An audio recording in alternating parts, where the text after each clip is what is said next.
Alors, grand classique, cet exo, c'est souvent un exo que les élèves ne vont pas faire en entier le jour du contrôle, voire ils vont tout simplement, cette question, ils vont la sauter parce qu'ils ne comprennent pas. Et en fait, il faut réfléchir dans celle-ci.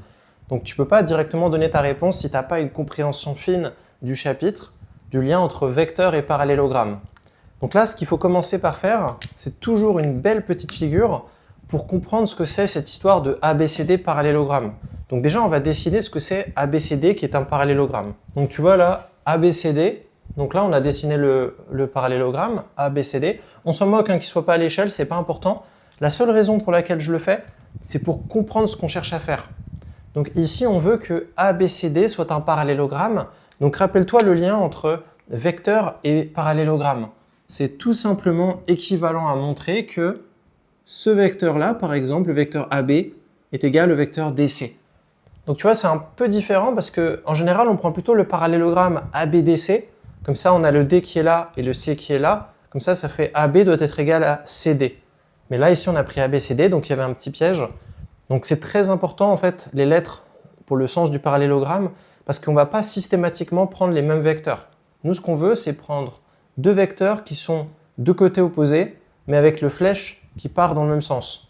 Donc là, ici, ça équivaut à dire, par exemple, que AB égale DC. Voilà, ça, c'est une possibilité. Il y en a trois autres. Donc les trois autres, hein, je rappelle, on pourrait très bien avoir BA et CD. On pourrait très bien avoir AD et BC, ou alors DA et CB. Voilà, une des quatre suffit.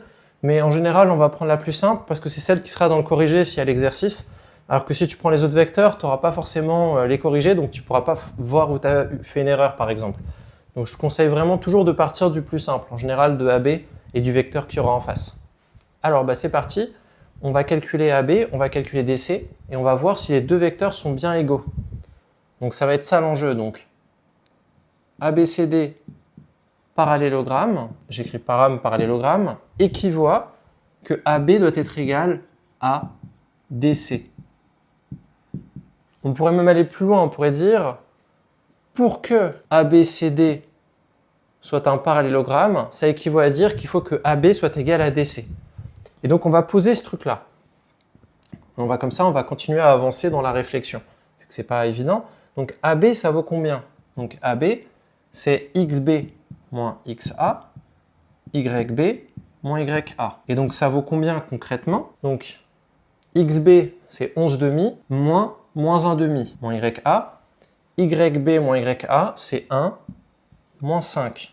Donc ça vaut combien? 11,5 plus 1,5, ça va faire 12,5. Donc 12 divisé par 2, ce qui va faire 6. Et 1 moins 5, ça va faire moins 4. Ok. Donc tu vois, là, je me suis occupé que de la partie de gauche. C'est pas forcément le mieux à faire, mais bon, voilà, au moins c'est fait. On peut faire maintenant, on va s'occuper de la partie de droite, donc DC. Et donc DC, ça va faire pareil. XC moins XD, YC moins YD. Et donc si on calcule ce que ça vaut, eh bien en fait, XC, on connaît, c'est 1. Et YC, on connaît, c'est moins 3. Par contre, l'autre, on ne le connaît pas. Et ça tombe bien en fait. Parce que normalement, les élèves, ils n'aiment pas. Ils se disent, bah mince, ça ne le fait pas. En réalité, ce n'est pas du tout gênant. Parce que tout simplement, nous, le but, c'est de retrouver les coordonnées du point D tel qu'on soit dans un parallélogramme. Donc en fait, on a posé des équations et on va comme ça pouvoir isoler combien devra valoir la première coordonnée, la deuxième coordonnée du point D. Et comme ça, on pourra répondre à la question à la fin. Donc on continue à avancer. Donc là, je vais juste recopier une dernière fois. 1 moins XD, moins 3 moins YD. Et donc là, on se retrouve à devoir retrouver XD et YD. Donc là, il va falloir faire une petite équation pour essayer de comprendre ce que ça vaut ce que ça vaut XD et ce que ça vaut YD. Donc là, j'ai transformé cette expression avec des vecteurs en un système avec deux petites équations très simples. Et maintenant, je vais juste isoler combien vaut XD. Donc ce qu'on va faire, on va passer le XD à gauche et le 6 à droite. Donc ça fera XD égale 1 moins 6. YD, on va le passer à gauche et le moins 4 à droite. Donc YD égale moins 3 plus 4. Donc là, j'ai fini de calculer les équations. Donc on voit que XD vaudra moins 5 et YD vaudra 1 en remplaçant. Donc ça, ce sera les coordonnées de notre point D. Et donc si on vérifie maintenant dans l'équation qui était là, par exemple, Si on fait 1 moins -5, ça fait bien 6. Et si on fait -3, -1, ça fait bien -4. Donc on voit bien que pour ces deux coordonnées qu'on a calculées, ce vecteur-là et ce vecteur-là sont bien égaux. Donc si je devais résumer tout ce qu'on vient de faire ensemble, donc, on va poser en fait une petite équation, on va partir du concept de ce que c'est un parallélogramme. Donc pour que ABCD soit un parallélogramme, ça équivaut à ce que deux vecteurs de même sens qui sont sur des côtés opposés soient égaux. Je pose chacun des deux vecteurs, je les calcule. Le vecteur DC, bien entendu, on ne connaît pas la coordonnée du point D, donc on ne pourra pas le faire.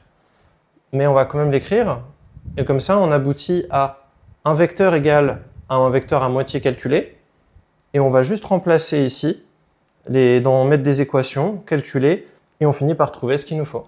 Voilà, donc c'est tout ce qu'il fallait faire. Enfin, c'est tout ce qu'il fallait faire, c'est quand même compliqué, mais il faut bien faire plusieurs exercices similaires, tu peux changer un peu les valeurs, et c'est toujours la même manière de construire le raisonnement. Donc, tu vois, on construit le raisonnement, on résout des équations, on trouve, et on vérifie. Donc pas évident, mais ça, tu es quasiment sûr de l'avoir à ton contrôle sur les coordonnées de vecteurs, donc c'est une question prévisible. Allez, abonne-toi, et on se retrouve dans la prochaine vidéo.